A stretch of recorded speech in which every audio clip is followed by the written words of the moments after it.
Well, this is a big one. Rock and Roll Hall of Famer Ann Wilson of Heart is here on the show today. She is a true legend and a class act. Very humble. We only had 30 minutes together, and I started out a little bit clumsy in this one, but I think we got a good rapport going, and she seemed to open up about a lot of great stuff, including playing high school dances in the early days, her friendship with Jerry Cantrell from Alice in Chains, and singing on their SAP EP. She talks about women in music, how she stays humble, and of course her new solo record, Fierce Bliss. Stay right there.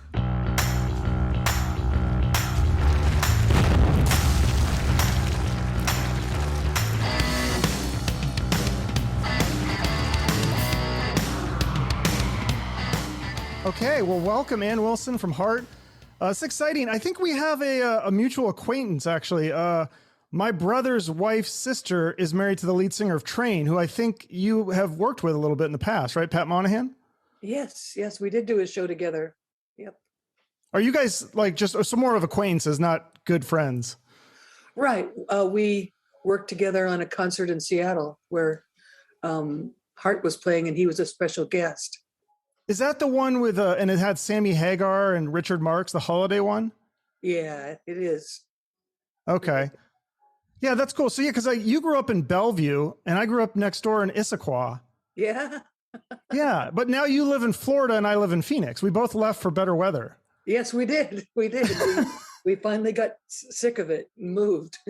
Exactly. So it's funny though, every time I go back, it's like obviously I'm going to see my friends and family, but there's always like, I always have to get taco time. Is there something like that for you where when you go back to Seattle, is there a restaurant or a bar or a landmark that you have to go to before you see your friends and family? Oh yeah. There's a restaurant there called the Pink Door. That is, oh yeah. I just love that place and it's been there forever. Is that the one? I'm trying to remember. I always mix that up with the Red Door. There's two of them. The Pink Door, is that the one that goes kind of downstairs? Yeah, it's you enter through a back alley and yeah, it's very cool. It's really tucked away.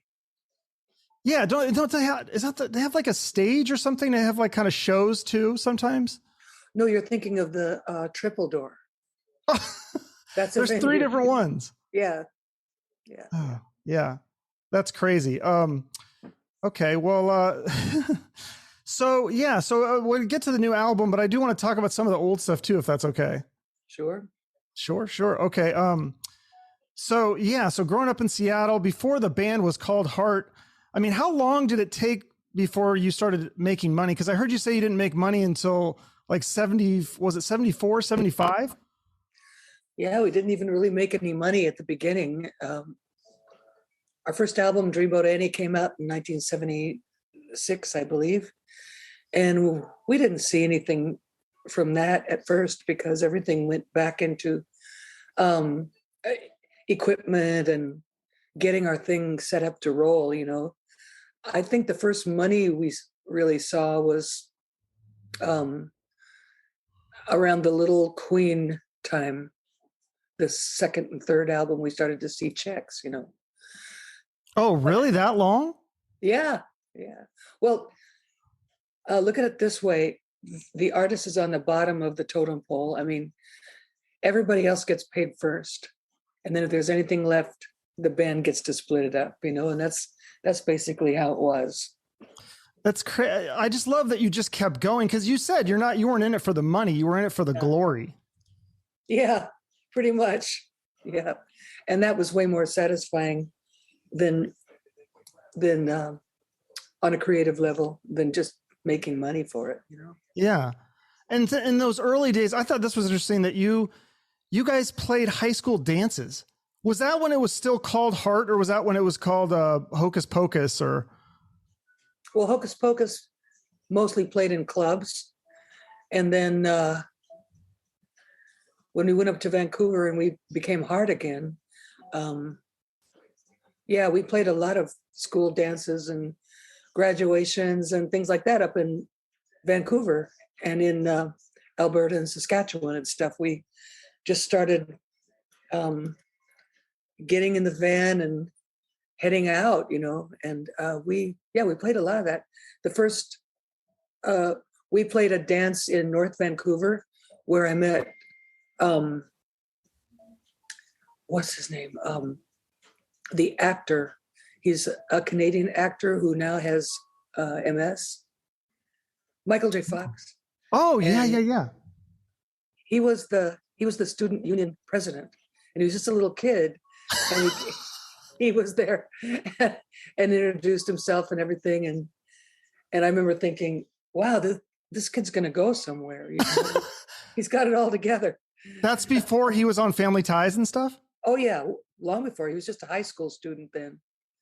Wow. Did you think he remembers that? Because that's what I wondered. I was like, I don't know. I wonder if there's people that look in their high school yearbook and they're seeing a picture of the high school dance and are like, wait a minute, is that Hart playing my high school dance? Like, that would be so weird. Right, yeah.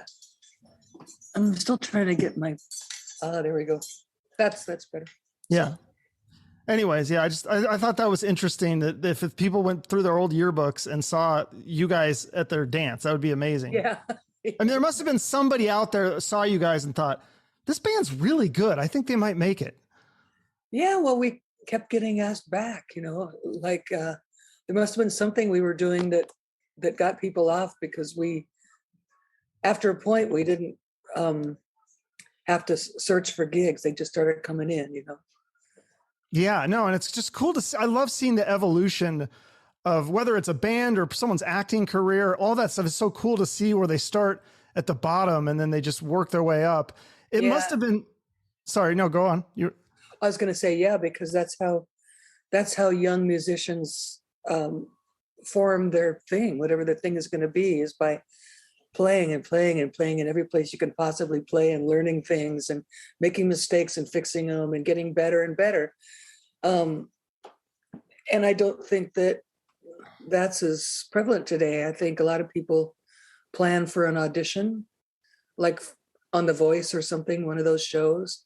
And if they do well there, then their career's kind of launched, but they don't really have a unique individual sound, you know? Right. Or they think if it's not The Voice, it could be TikTok or YouTube. And because that happens so often now, it's like you launch one TikTok and it goes viral and now you're a big star. Right. Yeah. For about 10 seconds. Well, yeah. And especially, I mean, to actually be a musician and to write songs, I think that's the thing. I mean, there's so many people that can sing, but I feel like writing songs, that's the harder part of being a musician, isn't it?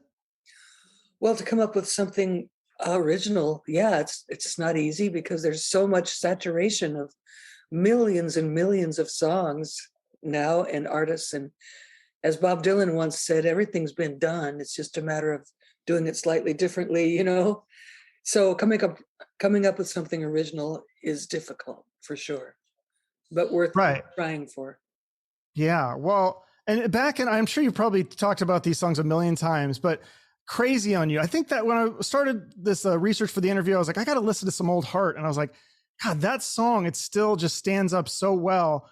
And can you explain the story of how you guys wrote it? Because I only heard part of it, that Nancy was sick and you wrote the lyrics first, but then how do you splice that acoustic intro with the riff? Because it comes together so beautifully.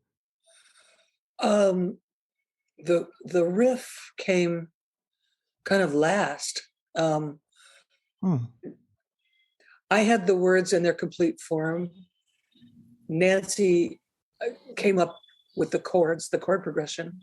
And then once we had all that, we needed one more little piece of spice. And so Roger Fisher came up with the da da da da da da thing.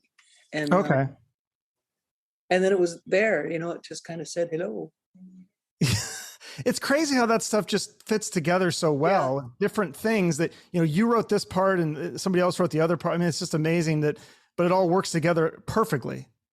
Yeah. And that's one good thing about being able to be in the same room and just like sit around in a circle and go, how about this? How about this? No, how about this? You know? And I think when people start, like they do today so much of the time because of the pandemic, if they're just sending files around and digitally, and then getting back this big mountain of everybody else's ideas to plow through, it's missing some kind of real vitality.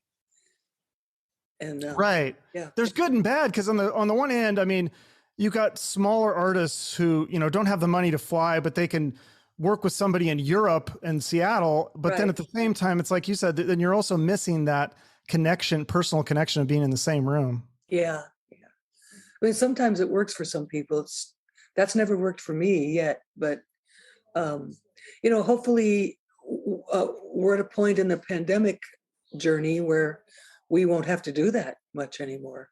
I mean, you can find a way to get together with musicians and actually be and make something together and look in each other's eyes.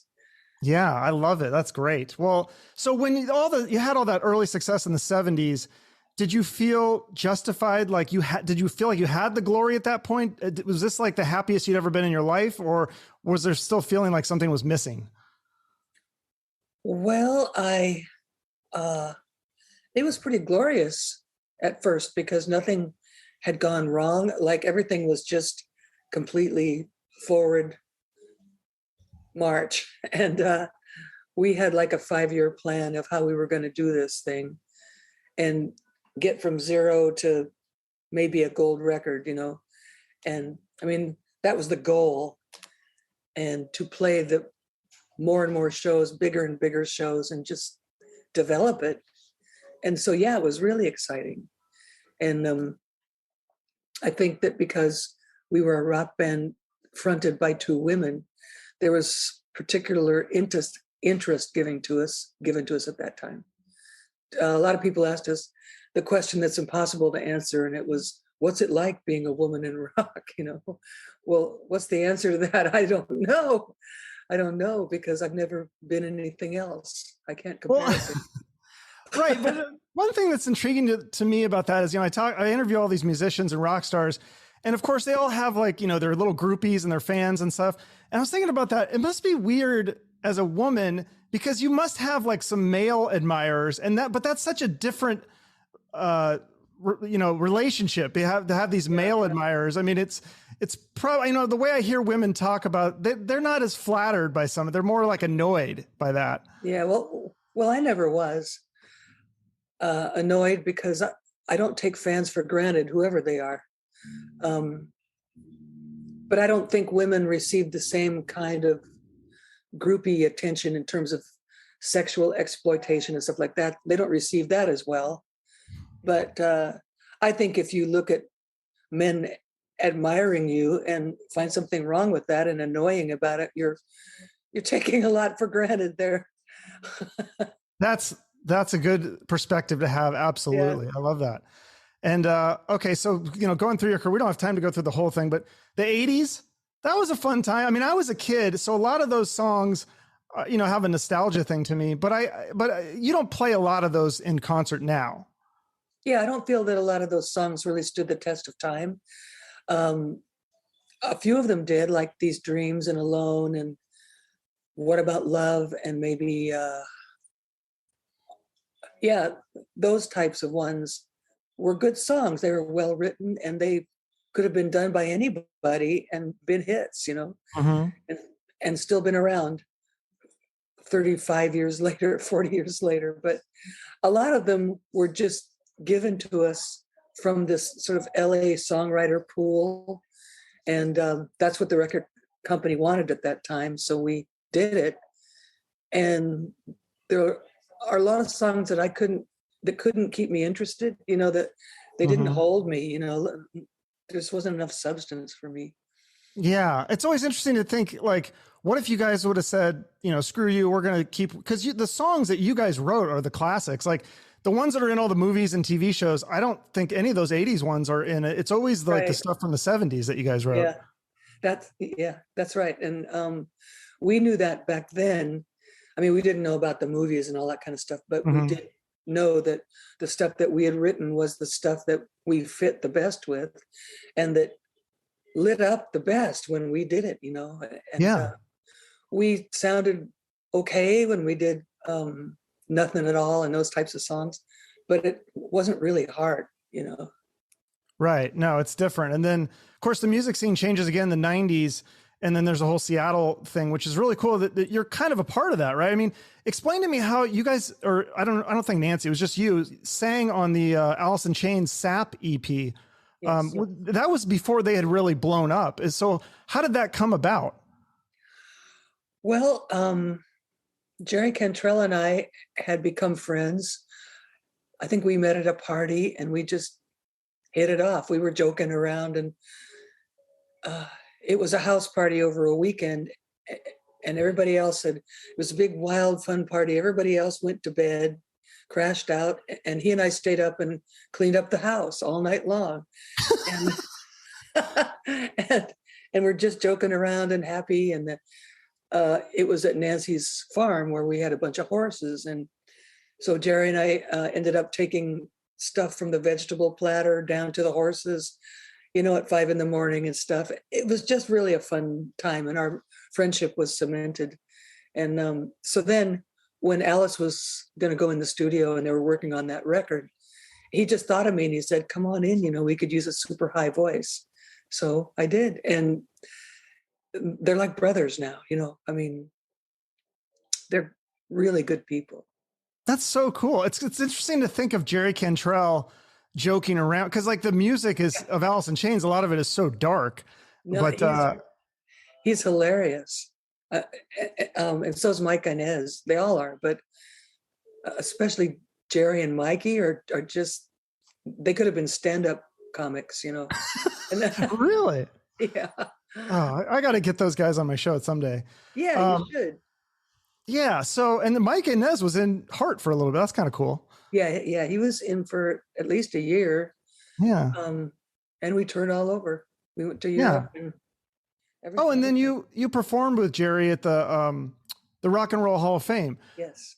So I wanted to ask you about this. This is kind of cool. This is Dolly Parton was nominated for the Rock and Roll Hall of Fame. She turned it down because she's like, look, I'm not rock, I'm country. What are your thoughts on that? I wanted to get your opinion. Oh, I thought that her response was beautiful. She doesn't need to freeload on another genre. I mean, she's totally cool for doing that as far as I'm concerned. The Rock Hall is becoming less and less about rock. And I just thought that her response was perfect. And she maybe has some loose talk about making a rock and roll album, but I don't know. She is country. She's 100% through and through country. And yeah, that's what's so cool about her. She's just one of a kind. Yeah. People love that she said that. And I think there's confusion because I feel like the Rock and Roll Hall of Fame, they should really just call it the Pop Music Hall of Fame. Right. Yeah. I think that would make more sense. That's what it is now. Yeah. So you write your songs in these, you still do a pen and paper and a notebook? I do. Yeah.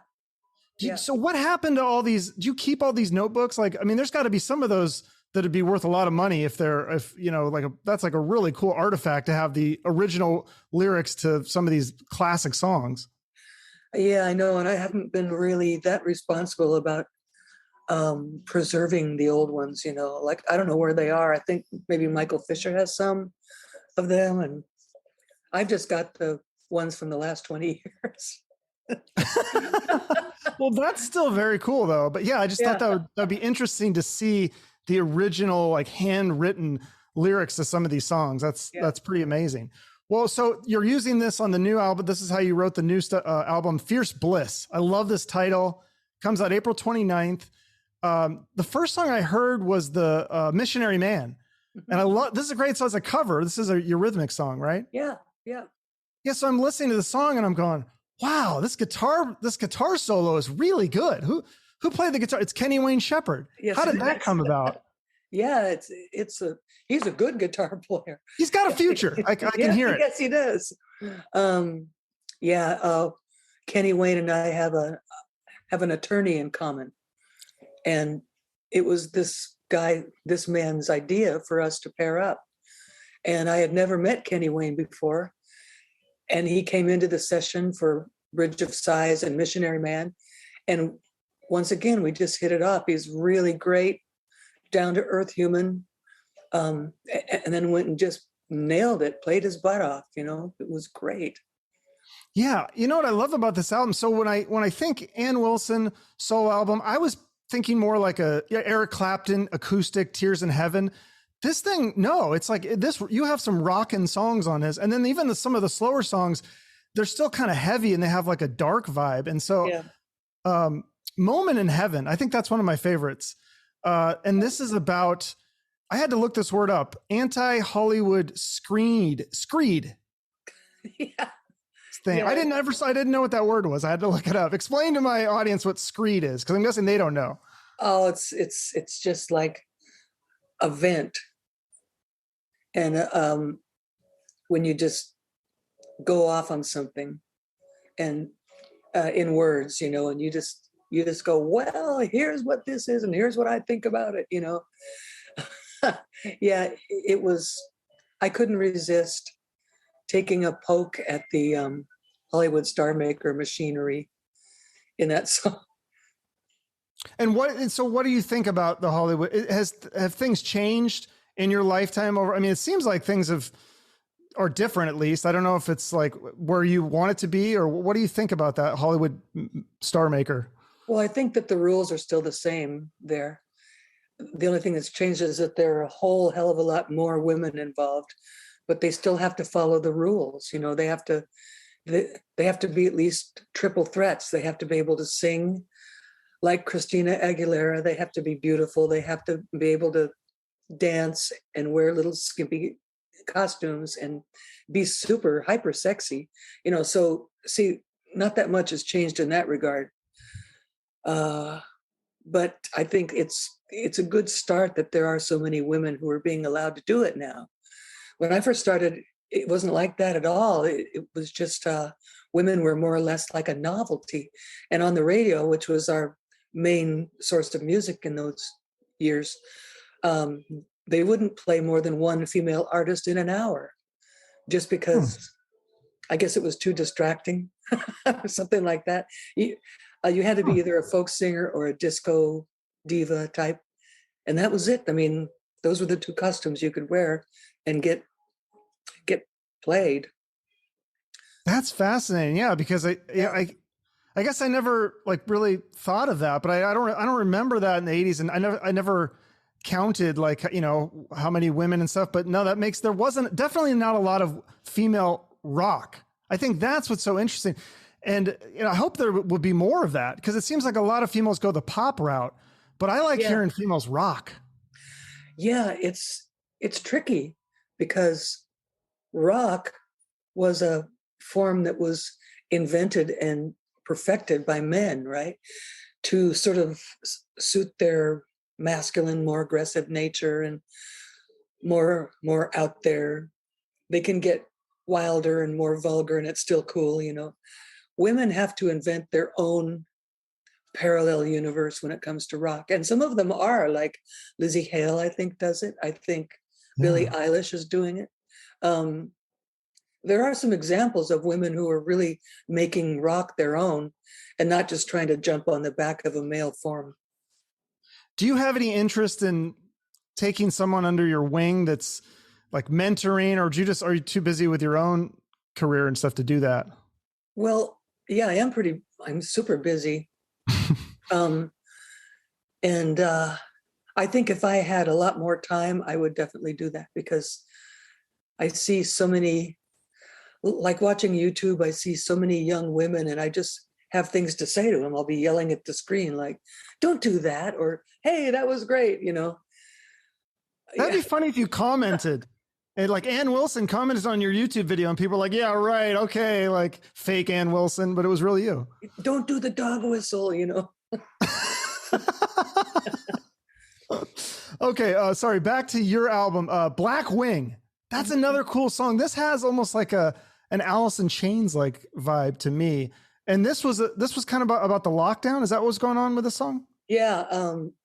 Most of the songs on this record that I wrote were written during the pandemic lockdown in 2020 and 21. And Black Wing, like I live on a big river now. And so for months and months and months, I was just looking out the window at the river and great big seabirds flying over the river, the big wingspans and stuff.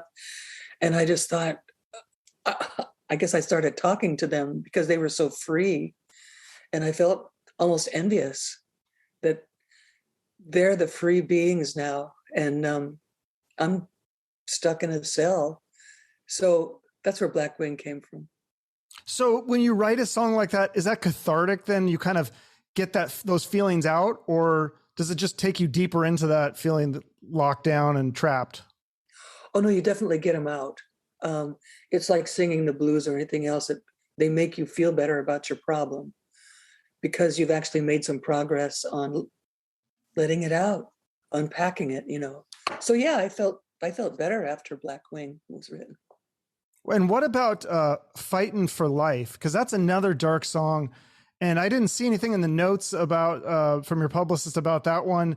Is that a personal story? Is that a fictional thing? What is it? That's a really cool song. Thank you. No, that's a real life person that I know who happens to be the person that I married. And when we first met, I never met anyone like him because he's so full of life and so vital, and just if he's asleep, he feels guilty. He wants to always be awake and be living it just to, 150%. And so I just had to write a song about him because he's kind of tall and gangly and moves slow. And there's this whole thing about him. He's a very spiritual person. He's really sort of lit up and still, even though he's got all this life energy. Yeah, that's a real life person. That's really cool. I didn't know that. Okay. That's, see, I'm so bad at like literary things. I thought it was maybe about somebody's fighting for life on like life support or something. Oh, No, yeah. I'm terrible at literary. I got a C+ in English lit. So that's why I need to ask you these questions. Well, that's okay. I enjoy explaining them, I mean, What and does your husband do if that's not too personal? Is he in the no, entertainment business? he is, and that he supports me big time, and he really helps me with my career. I bounce ideas off him all the time, and he makes things happen, like practical things happen that I can't get my mind around. Like, how do we get all this gear from here to there? How do we? He has a great head for publicity timing, and but he is not a musician. And what he does is he loves to build things, like design and build things. And he has done all this work on our house, and he totally renovated this other house that's on our property from 1910. And then I'm going to open a shop down in the village where we live, and now he's working on renovating that before we open. And so he's always got his finger in at least 10 pies. So if it's you and your husband and your sister Nancy and Cameron Crowe, the four of you sitting together at a dinner, would people just be blown away by these deep intellectual philosophical conversations, or is it more just like pass the butter and like those kinds of typical conversations? Well, it'd be both, I think. But I think that Dean and Cameron would get along extremely well because they're both just so highly intelligent, just brainy people, super brain people. Nancy and I probably would be sitting back in awe at their. See, that's interesting that you say that. You seem so grounded. I listened to all these interviews with you, and I'm just like so shocked that I'm like, wait, that's Ann Wilson, like one of the greatest rock singers of all time. I don't sense any ego or diva, or you just seem so grounded. How do you stay so grounded like that? Interesting question. I think that, I just don't believe I don't believe the hype. I don't believe my own hype. You're in the Rock and Roll Hall of Fame. Like, I hear these interviewers and they're interrupting you, and you're like, oh, I'm sorry. I'm like, I'm getting mad for you. I'm like, you should tell that interviewer to fuck off. Like, you're Ann Wilson, so I don't know. It's interesting. You're so nice. Some of them are pretty intrusive in a weird way, or they don't want to talk about anything on a higher level. They just want to talk about the old days or what went wrong and how did you feel, stuff like that. That's more sleazy. But yeah, I don't know. I just don't believe, like I said, I don't believe my hype.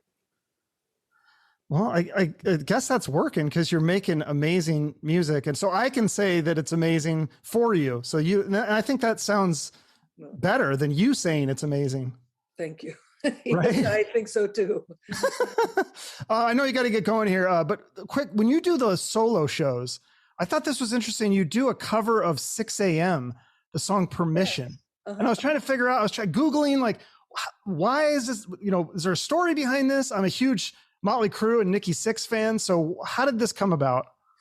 Well, it came about because I had been listening to the Heroin Diaries, the Sixx AM album, which I think is great record. And that song just kept coming back to me. Like, so many people have problems that they are totally mired in and they can't seem to get out of, and it's almost like they construct this drama for themselves that's like quicksand, and it's almost like they don't want to get out of the problem. They can't think because and so that song was saying you have to give yourself permission to walk out of a situation, whether it's a relationship or a problem, or in that case, an addiction, like the Sixx AM record. I just thought it was a great song about empowerment. That's Personal awesome. empowerment. Yeah. I love that. Yeah. Well, I hope you guys are going to you're doing a solo tour. I see some dates. Hopefully you'll come to Phoenix, or I might have to make a drive to Vegas, or are you going to Vegas? Or I know you're doing LA or something, right? We're doing 2 nights at the El Rey. I think we are doing some stuff in Vegas later on in the year. Yeah. Okay. I'll have to check that out. I know you got to get going. I always end each episode promoting a charity of the guest choice. I know you've promoted Crohn's, because I think your son has Crohn's, and Music Cares. I don't know if there's one of those two, or there's another charity you want to give a shout out to. I would rather give a shout out to Planned Parenthood. Okay. That's a real good one. Yeah. Okay, I will put that in the notes along with your website so people can buy the new album, Fierce Bliss. It's April 29th, I believe. I think that's what I said. Yes, that comes out. So if they have a few extra bucks, they can throw it the other way, and check your website for tour dates. Thank you. All right. Thank you, Ann. That was a lot of fun. Yeah. Thanks for having me. All right. I appreciate it. Goodbye. Bye. Okay, so Planned Parenthood. Funny story about that. I remember in high school, my friend would go there to get condoms because he was too cheap to buy his own, and they would have free condoms. So thank you, Planned Parenthood, for preventing him from procreating. That was probably a good thing. And of course, thank you to Ann Wilson for taking the time to come on my show. Make sure to check out her new record, Fierce Bliss. It's out April 29th, or it may already be out if you're listening past that date. And of course, make sure to check out her website. It's in the show notes for current tour dates and news and all that good stuff. And if you want to support my show, your likes, comments, shares on YouTube and social media, all that stuff helps me out a lot. And of course, make sure to subscribe to the show wherever you watch or listen to get notifications for future episodes. Thank you so much for taking the time to listen or watch. Have a great rest of your day, and remember to shoot for the moon.